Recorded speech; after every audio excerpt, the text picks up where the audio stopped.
nta gihano kinezeza ukigihanwa ahubwo kimutera umubabaro, ariko rero hanyuma cyera imbuto zo gukiranuka zihesha amahoro abamenyerejwe nacyo.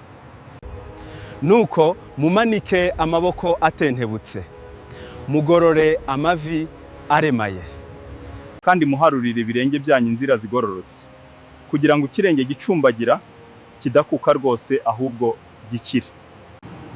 Mugire umwete wo kubana n'abantu bose amahoro n'uwo kwezwa, kuko utejejwe atazareba umwami Imana.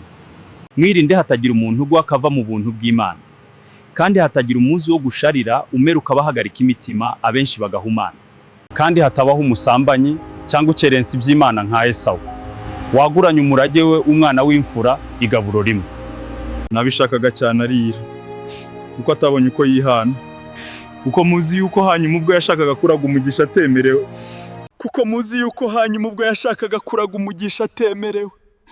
kuko atabonye uko yihana nubwo yabishakaga cyane arira. Ntimwegereye wa musozi ubasha gukorwaho wakaga umuriro, cyangwa ngo mwegere igicu n'umwijima w'icuraburindi n'umuyaga w'ishuheri n'ijwi rivuga amagambo.